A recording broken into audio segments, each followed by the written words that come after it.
Hello guys, मैं हूँ P Gautam शनाई और बहुत समय के बाद मैं ये वीडियो बना रहा हूँ। आई होप आप सब शानदार होंगे, मस्त होंगे, ज़बरदस्त होंगे, बहुत अच्छे भी गए होंगे आपके एग्ज़ाम्स। और ये एक वीडियो मैंने पर्टिकुलर मेरा सीए इंटर मई 2025 एग्ज़ाम जो हुआ है उसके बारे में पर्टिकुलर मैं अपना एक्सपीरियंस शेयर करने वाला हूँ। और मैं जो डिफ़िकल्टीज़ फेस किया और क्या-क्या एक्सपेक्टेशन है मार्क्स का, क्या ग्रेस मार्क मिल सकता है, सबके बारे में भी डिस्कस करना चाहूँगा। मैं इस यूट्यूब करियर में बहुत पहले से हूँ और नया नहीं हूँ। आप सब मेरे यूट्यूब चैनल में जाके देख सकते हैं कि मैंने पिछली साल जून 2024 जब फाउंडेशन एग्ज़ाम हुआ था, तब भी मैंने सेम वीडियो डाला था एग्ज़ाम के बाद। आप जाके अभी भी पड़ा है यूट्यूब पे, आप जाके देख सकते हैं। उसके बाद रिज़ल्ट रिएक्शन का भी वीडियो मैंने डाल रखा है। तो इस बार मैंने सोचा कि चलिए सीए इंटर मई 2025 एग्ज़ाम एक्सपीरियंस शेयर करता हूँ, क्योंकि मुझे भी पता है ये वीडियो अभी बहुत डिमांड में है और बहुत लोग सर्च कर रहे हैं, बट केवल 3-4 लोगों ने सिर्फ़ इसको रिव्यू किया है। बाकी किसी ने इस रिव्यू को नहीं किया है, तो मैंने सोचा चलिए डालते हैं, क्योंकि एक मेमोरी भी बनेगा जब 3-4 साल बाद तब देखेंगे और आपका एंटरटेनमेंट भी हो जाएगा, ठीक है? तो चलिए स्टार्ट करते हैं। तो पहले मैं बताना चाहूँगा एडवांस्ड अकाउंटिंग के बारे में। तो एडवांस्ड अकाउंटिंग पहला पेपर था हमारा सीए इंटर में, तो उसका प्रिपरेशन 5 दिन मिला था मुझे। तो एग्ज़ाम 3rd मई को था, तो 28 अप्रैल से हमने पढ़ाई चालू किया था, क्योंकि अब 30th अप्रैल है ना, 31st नहीं था, इसलिए 28 से 5 दिन पढ़ाई किया। एडवांस अकाउंटिंग पेपर ओके था, एमसीक्यूज मुझे बहुत इजी लगे उसके। और 30 में से मेरे एक्सपेक्टेशन है कि 28 तो आ ही सकता है।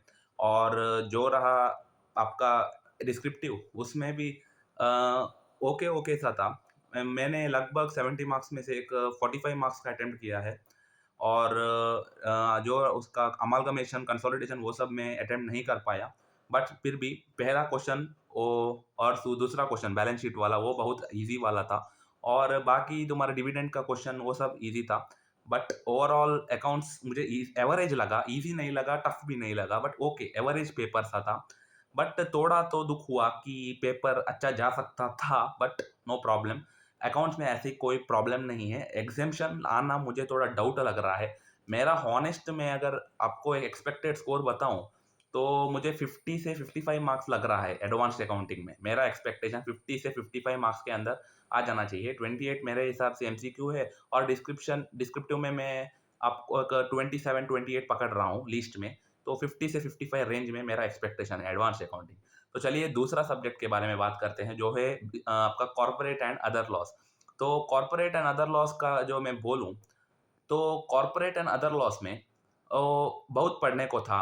मैंने पढ़ाई भी किया, क्योंकि लॉ मुझे अच्छा लगता था, क्योंकि मैंने आईसीए मॉड्यूल से तैयारी की थी। मैंने किसी रेफरेंस बुक से पढ़ाई नहीं किया था। सिर्फ़ और सिर्फ़ आईसीए मॉड्यूल से ही मैंने फुल इंटरमीडिएट पढ़ाई किया था। तो आईसीए मॉड्यूल मैं फुल पढ़ चुका था पहले ही, सिर्फ़ रिवाइज़ करना बाकी था एग्ज़ाम के पिछले दिन। तो वो भी अच्छे से हो गया, रिविज़न भी, कोई प्रॉब्लम नहीं हुआ। थोड़ा टाइम इश्यूज़ लगा फेस करने के लिए, क्योंकि जब अकाउंट्स एग्ज़ाम हुआ ना, तब पहला दिन स्टार्ट करते समय ही 8-9 बज गए, क्योंकि एग्ज़ाम आते के बाद सडन मूड नहीं आता पढ़ने को। रिलैक्स करते हैं, थोड़ा हम स्क्रॉल करते हैं, हमको पता है। फिर इसलिए वो थोड़ा डिले हुआ। वो मुझे थोड़ा रात को थोड़ा एडजस्ट करना पड़ा, क्योंकि वो शॉर्टफॉल हो गया, तो वहाँ पर एडजस्ट करना पड़ेगा। तो लॉ एग्ज़ाम भी देकर आ गया। लॉ का एमसीक्यू तो बहुत आसान था, सबको आसान ही लगा होगा शायद, क्योंकि उसमें आपको एमसीक्यू में केस स्टडी पढ़ने की ज़रूरत नहीं थी। डायरेक्ट आप एमसीक्यू पढ़ो, आंसर लिखो। एमसीक्यू लॉ का भी मुझे अच्छा ही लगा। मुझे जब मैं कैलकुलेट करने गया, तो मुझे 30 में से उसमें भी 28 आ रहे हैं। और जो रहा डिस्क्रिप्टिव, मैंने 70 मार्क्स में से 60 मार्क्स अटेम्प्ट किया है, और वो भी मैंने अच्छे से अटेम्प्ट किया है। मुझे कोई डिफ़िकल्ट नहीं लगा लॉ, अच्छा ही लगा, क्योंकि मैनेजेबल था। और मुझे सबसे ईज़ी ग्रुप 1 में लॉ ही लगा, क्योंकि लॉ में मुझे डिस्क्रिप्टिव मुझे पार्ट ईज़ी लगा। वो डिस्टिंक्शन बिटवीन एलएलपी और कंपनी, वो सब फाउंडेशन में हमने पढ़ रखा था। वही क्वेश्चन अभी इंटर में आया था। इंटर में मैंने पढ़ा था, क्योंकि मुझे लग रहा था कि वो आ सकता है, और वो आ ही गया। और लॉ का एवरेज अगर पकड़ूँ, तो अभी मैं ऐसा पकड़ रहा हूँ कि 55 से 60 आ जाना चाहिए। बट अगर ऑन द हायर साइड पे अगर हम देखें, तो 65 से 70 भी जा सकता है, क्योंकि 28 मुझे जो एमसीक्यू का मिला है और 60 जो अटेम्प्ट किया है, उसमें अगर हम एवरेज 40 मार्क्स भी पकड़े, तो 68 तो आ जाना चाहिए लॉ। फिर भी हम ज़्यादा कैलकुलेट नहीं करते हैं, हम लीस्ट ही पकड़ते हैं हमेशा, क्योंकि ज़्यादा एक्सपेक्ट करना आईसीए से हम नहीं कर सकते। तो हम सोचे कि 55 से 60 रेंज में हम पकड़ते हैं, ठीक है, लॉ के लिए। और दूसरा सब्जेक्ट है टैक्सेशन। ये मुझे सबसे हार्ड लगा ग्रुप 1 में, सच में बोलूँ तो। और एमसीक्यूज़ बहुत हार्ड थे, बहुत हार्ड थे, मतलब बहुत हार्ड थे। और एमसीक्यू टैक्सेशन में मैं आपको बताता हूँ मेरा मिस्टेक क्या किया। मतलब मैंने पढ़ रखा था, पढ़ाई में कोई कमी नहीं किया था, अमेंडमेंट सब कुछ कवर किया था। जब लेकिन एग्ज़ाम का दिन आया ना, एग्ज़ाम में पहले मैंने सभी सब्जेक्ट में एमसीक्यू पहले अटेम्प्ट किया, फिर डिस्क्रिप्टिव अटेम्प्ट किया, क्योंकि मुझे लगा कि एमसीक्यू अटेम्प्ट करके एक अगर 30 में से 25 प्लस लाऊँगा, तो आराम से 15 मार्क डिस्क्रिप्टिव में तो आ ही जाएँगे। तो एमसीक्यू को मैंने ज़्यादा फ़ोकस किया था।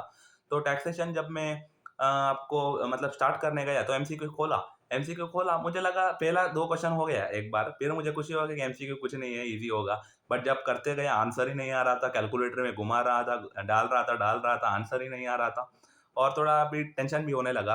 आपका पहला टाइम 230 हो गया, एमसीक्यू सिर्फ़ 3-4 हुए थे।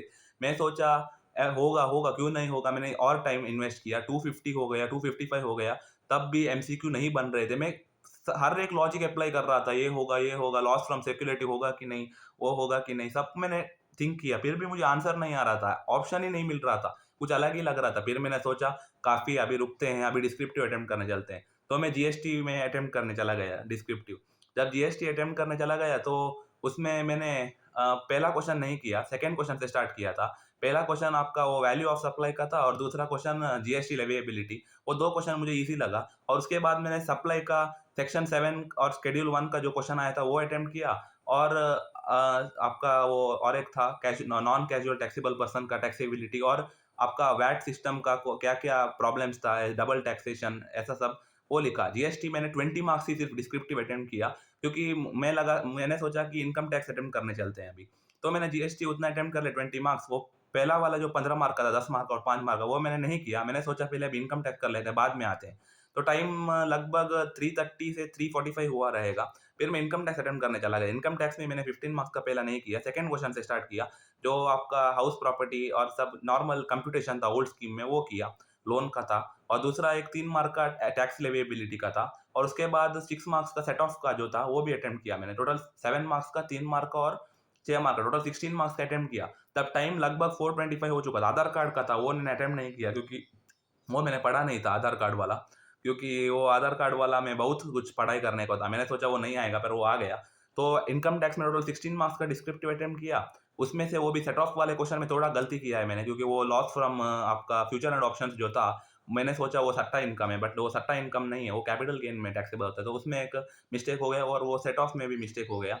तो टोटल मैंने वहाँ पर 16 मार्क्स का अटेम्प्ट किया, जीएसटी में 20 मार्क्स का अटेम्प्ट किया। जब मैंने एमसीक्यू कैलकुलेट किया, तो 30 में से 17 मार्क्स बन रहे थे। तो 17 मार्क्स एमसीक्यू के पकड़ेंगे और जीएसटी में अगर 20 मार्क्स का मैंने अटेम्प्ट किया है, उसमें सब कुछ करेक्ट है मेरे हिसाब से, बट सर 20 और 20 तो मिलेंगे नहीं, तो 20 में से हम 14 या 15 एक्सपेक्ट कर सकते हैं। तो 17 प्लस 15 होता है आपका 32, 32 मार्क्स हो गए। फिर इनकम टैक्स मैंने 16 मार्क्स अटेम्प्ट किया है, वो भी थोड़ा गलती हुआ है, तो 16 में से एवरेज 50% तो पकड़ ही सकते हैं, 8 मार्क्स और वो 32 प्लस 8 40, तो मेरा एक्सपेक्टेशन 40, 41, 42 के आसपास ही है, वरना हो सकता है कि उससे कम भी मिले। मतलब अगर जीएसटी में थोड़ा स्ट्रिक्ट करेक्शन हुआ तो 40 का 38, 37, 35 के ऊपर ही आना चाहिए मेरे हिसाब से। और आईसीए का जो उन्होंने कमिटी उन्होंने भी बोला है कि जहाँ पर 300 प्लस या एग्रीगेट टोटल कवर हुआ है और सिर्फ एक सब्जेक्ट में 35 है, तो वो ग्रेस मार्क होके 40 हो जाता है। तो उसका टेंशन लेने की ज़रूरत नहीं है। आईसीए उन्होंने पब्लिक प्लेटफ़ॉर्म में वो कन्फर्म किया है और आज तक सबको ग्रेस मार्क मिलता भी आया है। बट कंडीशन ये है कि आपका एग्रीगेट होना चाहिए। मैंने 2 ग्रुप लिखा था, इसके लिए मेरा ग्रुप 2 अच्छा था, ग्रुप 1 कंपैरेटिव से। ग्रुप 2 मेरा तीनों पेपर अच्छा था, इसलिए मेरा ओवरऑल एक्सपेक्टेशन 300 प्लस है, बट टैक्सेशन में ऐसे ही देखूँ तो 40 तो आ रहा है। फिर भी अगर ऐसा 1, 2, 3 मार्क कम हुआ, तो मुझे लगा रहा है कि वो ऐसे ग्रेस मार्क देके पास कर देगा 40 करके, क्योंकि मेरा ओवरऑल 300 प्लस मुझे उम्मीद है। बट सिर्फ टैक्सेशन में मुझे थोड़ा डर है कि क्या हो सकता है, 39 आएगा, 38 आएगा। आईसीएआई ने कंफर्म किया है कि there is no marksheet available in the country where aggregate is 200 plus and 1 paper 35 and above. तो उन्होंने जब ऐसा कहा है, तो हम को क्यों डरने की ज़रूरत है? आईसीआई सब सँभाल लेगा। आईसीआई भी बोलता है बिलीव इन मैजिक और बिलीव इन हार्ड वर्क। हमने इतना हार्ड वर्क किया है, देखते हैं आईसीआई क्या करता है। जो भी होगा हम एक्सेप्ट करेंगे और कुछ बोलेंगे नहीं, बट फिर भी हमें आईसीआई पे बहुत उम्मीद है। फाउंडेशन में भी उन्होंने अच्छे से ये किया है, करेक्शन किया है और बहुत अच्छा है। उनका रोबोट सिस्टम है, वर्ल्ड क्लास सिस्टम है मेरे हिसाब से। उनके प्रेज़िडेंट भी बोलते हैं वर्ल्ड क्लास सिस्टम है और उन्होंने भी बोला है कि 50 लाख चार्टर्ड अकाउंटेंट्स की ज़रूरत है। तो देखते हैं कि पास परसेंटेज क्या आता है। ये रहा मेरा ग्रुप 1 का एक्सपीरियंस। मैं फिर से शेयर करता हूँ, अकाउंट्स में 50 से 55 के रेंज में आएगा। मेरे हिसाब से लॉ में 55 से 60 ओवरऑल अपर साइड में 68-65 का भी उम्मीदें हैं, बट मैं लोअर पकड़ रहा हूँ। टैक्सेशन में बोल नहीं सकते, मैंने आपको बता दिया है कि 17 एमसीक्यू में आए थे, 20 जीएसटी डिस्क्रिप्टिव अटेम्प्ट किया है और वो सब करेक्ट है। आप बट फुल नहीं पकड़ सकते तो 14-15 के आसपास पकड़ लो कि मिल जाएगा उसमें। इनकम टैक्स 16 मार्क्स, उसमें लास्ट वाला 6 मार्क्स सेट ऑफ क्वेश्चन में थोड़ा मिस्टेक्स हुआ है, तो 6 में से आप 2 मार्क या 3 मार्क पकड़ लो, फिर वो 10 मार्क जो करेक्ट हुआ है उसमें भी एक 7 मार्क्स पकड़ लो, तो 9 मार्क हुआ। तो लगभग 41 का रेंज में आ रहा है बिना ग्रेस मार्क के, और वो भी स्पेसिफिक ग्रेस मार्क भी होता है जब पेपर टफ होता है या एग्जाम लेंदी होता है तब देता है ऐसे सबको। लास्ट टाइम फाउंडेशन में भी हमको अकाउंट्स में 2 मार्क और लॉ में 2 मार्क मिला था, सभी को मिला था, वो स्पेसिफिक ग्रेस मार्क होता है, वो भी मिलने के चांसेस है। बट बिना स्पेसिफिक ग्रेस मार्क के मैं अभी मुझे 40 के आसपास मिल रहा है, तो अगर स्पेसिफिक ग्रेस मार्क हुआ तो वो भी ऐड हो जाएगा, और अगर नहीं जनरल ग्रेस मार्क हुआ तो वो भी ऐड हो जाएगा। 2 मार्क शायद मुझे लग रहा है इस बार मिलेगा, क्योंकि बहुत लोगों को टैक्स डिफिकल्ट हुआ। मैंने रेडिट में भी पढ़ा और यूट्यूब में भी बहुत वीडियो के कमेंट्स में भी पढ़ा है कि टैक्सेशन बहुत लोगों को डिफिकल्ट लगा, वो भी स्पेशली एमसीक्यूज। सब लोग बोल रहे थे कि जीएसटी आसान है। मैं अगर थोड़ा जीएसटी डिस्क्रिप्टिव और इनकम टैक्स 15 मार्क्स वाला क्वेश्चन अटेम्प्ट कर देता तो उम्मीदें ज़्यादा थी पास होने की। इस बार भी उम्मीदें तो है ही, क्योंकि 300 प्लस तो है, मेरे मुझे लग रहा है 300 प्लस तो आएगा। और देखते हैं कि क्या होता है। ग्रुप 2 की बात करें तो पहला एग्ज़ाम था कॉस्टिंग, वो इंडिया वॉर की वजह से बहुत टाइम मिला था, बट मैंने यूटिलाइज़ उतना नहीं कर पाया, क्योंकि मुझे लगा कि आज़ादी मिली है तो आज़ादी मनाते हैं, और ज़्यादा टाइम वेस्ट हो गया। तो कॉस्टिंग एग्ज़ाम ओके था, उसमें मुझे 24 एमसीक्यू में आ रहे हैं, और जो 3 एमसीक्यू वो काउंट नहीं किया है, वो स्टॉक आउट वाला, वो मैंने तीनों गेस करके मतलब रैंडम पिक किया मुझे, क्योंकि स्टॉक आउट मैंने पढ़ा नहीं था। मैंने देखा था आईसीएआई मॉड्यूल में, बट मैंने सोचा वो नहीं आएगा, इतना साल नहीं आया, इस बार भी नहीं आएगा। वो पूछ लिया आईसीएआई वालों ने, तो बहुत लोगों ने, टीचर्स ने भी बोला है वो गलत क्वेश्चन है, 6 मार्क का ग्रेस मिलना चाहिए, और मुझे लगता है मिल सकता है, क्योंकि लास्ट टाइम भी ऐसा मिला था। बट मिलेगा तो मेरा एमसीक्यू 30 आउट ऑफ 30 हो जाएगा, क्योंकि बाकी सब तो करेक्ट ही है। स्टॉक आउट में 3 क्वेश्चन मैंने टिक किया है, उसका पता नहीं है कि करेक्ट करेक्ट है कि नहीं, मैंने रैंडम टिक किया है। और जो बात रही उसकी आपका कॉस्टिंग का, वो 6 मार्क्स अगर ग्रेस मिला तो 30 हो जाएगा, और मैंने डिस्क्रिप्टिव में 90 मार्क्स का अटेम्प्ट किया है। तो 90 मार्क्स का अटेम्प्ट किया, 90 नहीं sorry, total 90 marks, 30 marks MCQ plus 60 marks descriptive, तो 60 मार्क्स का डिस्क्रिप्टिव मैंने अटेम्प्ट किया है। तो 60 मार्क्स का डिस्क्रिप्टिव में मेरे हिसाब से मुझे 60 में से लगभग 40 तो मिल ही जाना चाहिए, क्योंकि सब कुछ ऑलमोस्ट अच्छा गया था, सब आंसर भी मैच हो रहा था। सिर्फ एक मेरा वो कॉस्ट शीट में क्वेश्चन में सब बोल रहे थे कि वो कौन सा सेलिंग प्राइस जो रिवर्स दिया था उन्होंने, मतलब पेन एंड कुछ कंपनी का, 2 कंपनी का नाम था, उसमें ₹10 एंड ₹70 रेस्पेक्टिवली दिया था। मैंने सोचा कि ₹10 पहले के लिए, ₹20 दूसरे कंपनी, बट उन्होंने रिवर्स किया, कुछ तो उसमें ट्विस्ट डाला था। तो बाद में पता चला, मुझे एग्ज़ाम हॉल में पता नहीं चला, क्योंकि हम में उतना टाइम नहीं था कि पढ़ने के लिए कि क्या होगा। तो उसमें भी थोड़ा मिस्टेक हुआ, बट जहाँ तक आपका कॉस्ट ऑफ गुड्स सोल्ड है, वहाँ तक तो स्टेप्स करेक्ट ही है, सिर्फ लास्ट में थोड़ा मिस्टेक होगा, बट उसका भी मार्क्स कटेगा और स्टेप मार्क तो मिल ही जाएगा। तो अगर ग्रेस मार्क मिलेगा तो मुझे मिनिमम में मिनिमम कॉस्टिंग में 65 से 70 में एक्सपेक्टेशन है रेंज में, क्योंकि कॉस्टिंग बहुत ईज़ी गया था और कॉस्टिंग में हाई उम्मीदें भी है। 65 से 70 है मेरा एक्सपेक्टेड स्कोर, उससे ज़्यादा भी जा सकता है, उससे कम भी जा सकता है, बट 65 टू 70 मुझे लगता है कि मोस्ट ऑब्वियस आना ही चाहिए। और नेक्स्ट बात करते हैं ऑडिटिंग एग्ज़ाम में। ऑडिटिंग एग्ज़ाम बहुत अच्छा गया था मेरा, क्योंकि ऑडिटिंग एग्ज़ाम बहुत ईज़ी भी आया था। उसका एमसीक्यूज़ की बात करें तो मुझे 26 आउट ऑफ 30 मार्क्स मिल रहे हैं, 2 एमसीक्यू गलत हो गए, तो वो भी सिली मिस्टेक, एक एमसीक्यू तो मुश्किल ही था, एक एमसीक्यू सिली मिस्टेक हो गया, बहुत सिली मिस्टेक हो गया, तो 26 आउट ऑफ 30 मिल रहा है। डिस्क्रिप्टिव मैंने 70 में से 70 अटेम्प्ट किया है, बट उसमें भी एक 5-10 मार्क वाला क्वेश्चन तो मैंने, जितना नॉलेज है उतना लिखा, वो एग्ज़ैक्ट आईसीएआई मॉडल वाला नहीं लिखा, क्योंकि मैंने सोचा मतलब खाली छोड़ने से अच्छा है थोड़ा लिख लूँ, क्योंकि 1-2 मार्क मिलेगा वो भी वैल्यूएबल ही है। तो एमसीक्यू में 26 और डिस्क्रिप्टिव में 70 अटेम्प्ट किया है, तो उसमें लगभग आप 25 मार्क्स तो पकड़ ही लो, क्योंकि 60 मार्क्स ऑलमोस्ट सही ही लिखा है, बट फिर भी हम कम ही पकड़ रहे हैं, क्योंकि ऑडिट में मार्क्स नहीं देते। मैं 70 में से 60 मिलेगा, 50 मिलेगा, ऐसा तो मैं नहीं बोल सकता। आपको पता है कितना भी अच्छा लिखो, ऑडिट में मार्क्स मिलता नहीं है, इसलिए कम एक्सपेक्ट करता हूँ मैं 25। तो 25 प्लस 26 अगर आप पकड़ेंगे तो 51 मार्क्स हो जाएगा। तो मेरा ऑडिट में एक्सपेक्टेशन 50 से 55 है, उसमें ज़्यादा भी आ सकता है, मतलब 60-65 भी आ सकता है, बट मैं ज़्यादा नहीं बात करूँगा। मुझे पता है अगर मैं ऐसा बोलूँगा तो आपका कमेंट्स बढ़ जाएगा फिर, क्या ऑडिट में ऐसा नहीं मिलेगा, इसलिए मैं कम ही पकड़ रहा हूँ। तो ऑडिट में मेरा एक्सपेक्टेशन है 50 से 55 के रेंज में, तो वो एक अच्छा स्कोर लग रहा है मुझे। और एफएमएसएम जो बहुत कंट्रोवर्शियल भी चल रहा है अभी हाल ही में, बहुत लोग ग्रेस मार्क के लिए बोल रहे थे। मैंने वीडियोज़ भी देखा, सब लोग बोल रहे थे कि उसमें एमसीक्यू गलत है, वो आपका बड़ा क्वेश्चन आया था। देखिए एमसीक्यू मुझे ओवरऑल हार्ड लगा बट मैनेजेबल था। मतलब एक 5 मार्क मतलब एक केस स्टडी आया था ना वो 10 मार्क का, वो एक मुश्किल था एफएम में मोस्टली, वो मुझे भी समझ नहीं आया। मतलब जब मैं सीए इंटर टैक्सेशन दिया तब मैं बहुत उदास हुआ था क्योंकि मैंने 1 एंड हाफ आवर एमसीक्यू में वेस्ट कर लिया, इसलिए मुझे डिस्क्रिप्टिव अटेम्प्ट नहीं कर पाया और एमसीक्यू में भी गलत हो गया, सिर्फ 17 मार्क्स मिला। एफएम में मैंने वो मिस्टेक मतलब अच्छे से रेक्टिफाई किया। आपको रेक्टिफाई तो पता ही होगा, रेक्टिफिकेशन ऑफ एरर फाउंडेशन में तो पढ़े ही होंगे। तो मैंने रेक्टिफाई किया वो मिस्टेक, और क्योंकि रेक्टिफिकेशन आपको पता है करने से आपको अच्छा ग्रोथ भी मिलता है और सीख भी मिलता है, तो मैंने वो मिस्टेक रेक्टिफाई कर लिया।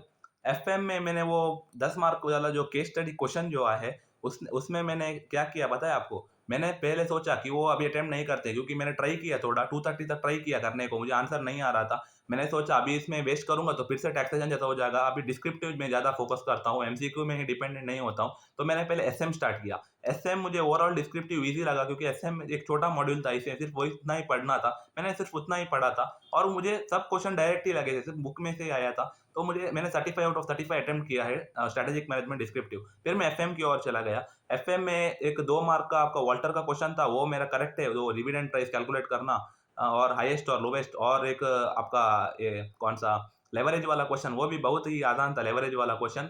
और आपका और एक क्वेश्चन था विदाउट लेवरेज आपका एमएम अप्रोच का था, वो भी बहुत मुझे आसान लगा।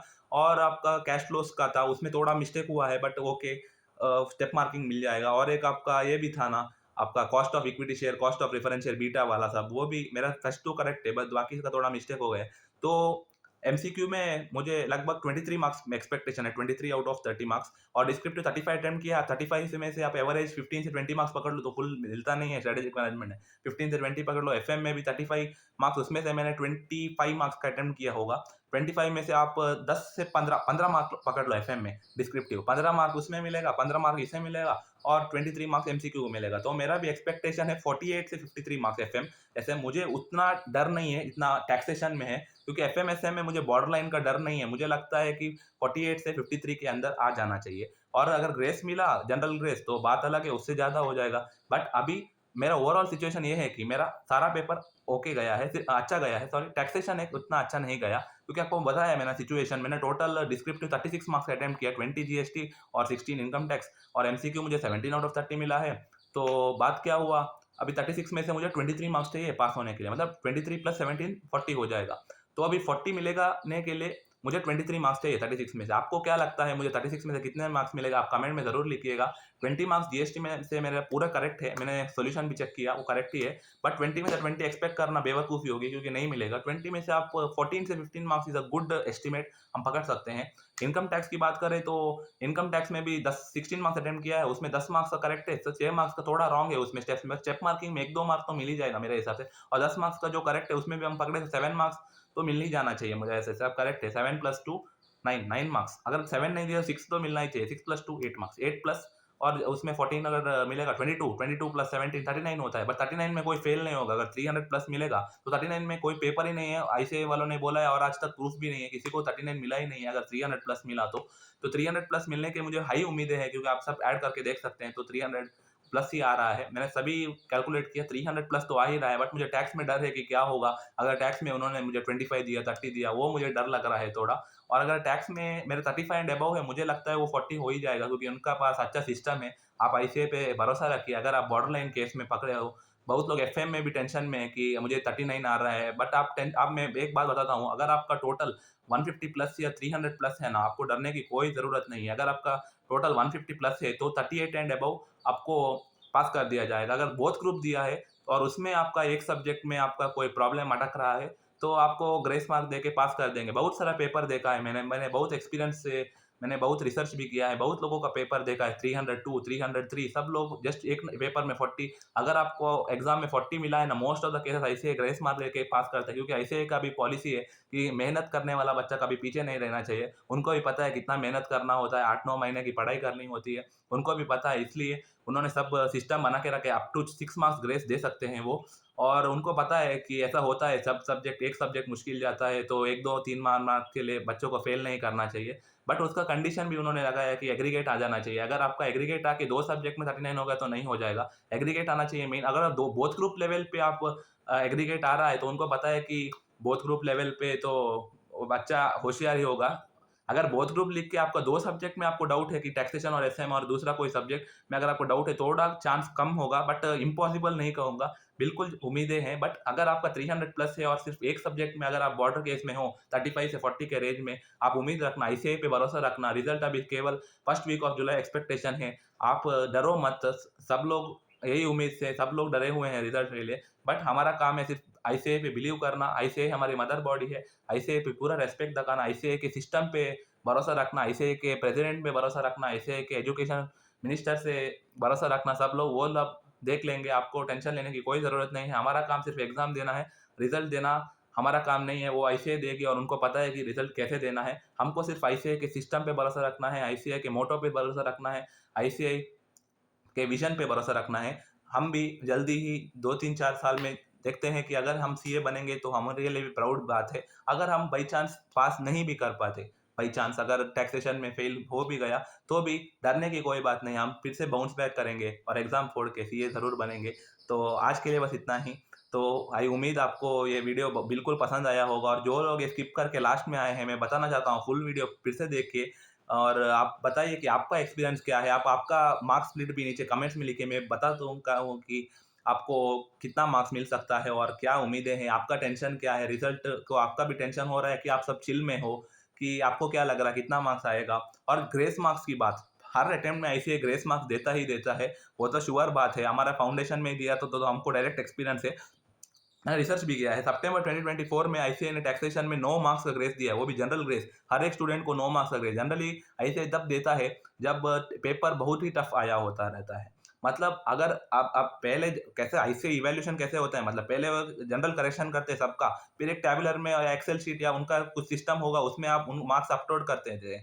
मार्क्स जब अपलोड कर देते हैं, तब वो देखते हैं कि कौन-सा 300 प्लस वाला केस है और एक सब्जेक्ट में फेल है, 150 प्लस वाला केस है और एक सब्जेक्ट में फेल है। तो वो देखते हैं वो केसेस, उसके बाद वो ग्रेस मार्क्स डिसाइड करते हैं। और जनरल ग्रेस की बात जब क्वेश्चन रॉन्ग है, टफ होता है, तब अगर उनको पास परसेंटेज ज़्यादा चाहिए और कम बच्चे पास है, तो वो ग्रेस मार्क देके पास कर देते हैं। क्योंकि उनको भी कुछ ऑब्जेक्टिव होगा कि 50 लाख चार्टर्ड अकाउंटेंट्स चाहिए 2047, बट वो सबको पास नहीं करेंगे, सिर्फ एलिजिबल बंदे को ही पास करेंगे। जो बॉर्डर केस में है 3-4 मार्क्स वाले, उनको भी पता है कि 3-4 मार्क्स से करेंगे तो स्टूडेंट का भरोसा उठ जाएगा और वो दूसरे राह पे चल जाएगा, और वो भी बच्चों को दुखी नहीं करना चाहते। आईसीएआई हमेशा से बच्चे से है, और अभी हाल ही में 2020 के बाद बहुत ही अच्छा सिस्टम बनाया है आईसीएआई। मुझे आईसीएआई के सिस्टम में पूरा भरोसा है। चलिए रिजल्ट का वेट करते हैं और देखते हैं कि क्या होता है। दोनों के लिए हम तैयार हैं, हमने मेहनत की है। हम अब आईसीएआई पे ही छोड़ देते हैं कि आईसीएआई क्या करेगा। आईसीएआई के सिस्टम पे भरोसा रखते हैं, आईसीएआई के विजन पे भरोसा रखते हैं। तो ग्रेस मार्क की बात करें अगर जनरल ग्रेस मार्क की, तो अकाउंट्स में मुझे नहीं लगता इस बार ग्रेस मार्क मिलेगा, क्योंकि अकाउंट्स तो इजी था, लॉ में भी नहीं मिलेगा। टैक्सेशन में इस बार इनकम टैक्स के पोर्शन में बहुत हार्ड लगा बच्चों को, एमसीक्यू भी 2 मार्क्स तो पकड़ ही सकते हैं। जनरल ग्रेस मार्क मिल भी सकता है, नहीं भी मिल सकता है, बट मेरे एक्सपीरियंस से मुझे लग रहा है 2 मार्क्स तो दे ही देंगे। कॉस्टिंग में 6 मार्क्स का उम्मीदें हैं, ग्रेस मार्क मिल भी सकता है, नहीं भी मिल सकता है, 2-3 मार्क्स भी दे सकते हैं, पता नहीं। ऑडिटिंग एग्जाम ईजी था। एफएमएसएम में बहुत लोग बोल रहे हैं कि 3-4 8 मार्क्स मिलेगा। लास्ट टाइम मई 2024 में 8 मार्क्स मिला था, इस बार भी 8 मार्क्स मिलेगा, सब यूट्यूब में डाल रहे हैं, पता नहीं क्या होगा। बट मैं बोलना चाहता हूँ कि आप अगर बॉर्डर लाइन केस में आप उम्मीद रखो, भगवान पे भरोसा रखो, आप बिल्कुल पास हो जाओगे। या नहीं हुआ तो आप कमबैक करके फिर से फोड़ दोगे, उसके कोई टेंशन लेने की ज़रूरत नहीं। आपका हेल्थ का ध्यान रखो, क्योंकि हेल्थ होगा ही तभी तो आप सीए बनकर अच्छा काम कर पाओगे। हेल्थ का ध्यान रखो, और अभी जो टाइम है उसको अच्छे से यूटिलाइज़ करो, और जो भी मूवी देखना है, आपको क्या एन्जॉय करना है जल्दी कर लीजिए, क्योंकि बहुत ही थोड़े ही दिनों में आप एग्ज़ाम क्लियर करने वाले हो। तो all the best for your results. और मुझे भी बहुत खुशी हुई इतना टाइम स्पेंड करके। तो थैंक यू, आप सब ने 24 मिनट्स का वीडियो जो देखा, फुल वीडियो। तो आपको किस टाइप का वीडियोज़ चाहिए सब आप कमेंट्स में दे सकते हैं। बहुत समय के बाद वीडियो बनाया है मैंने। लास्ट वीडियो मैंने सीए जर्नी स्टार्ट किया तब किया था, अभी सीए जर्नी को एग्ज़ाम देने के बाद कर रहा हूँ। तो अच्छा लगा बात करके, थैंक यू। तो आज के लिए बस इतना ही। धन्यवाद, थैंक यू, बाय।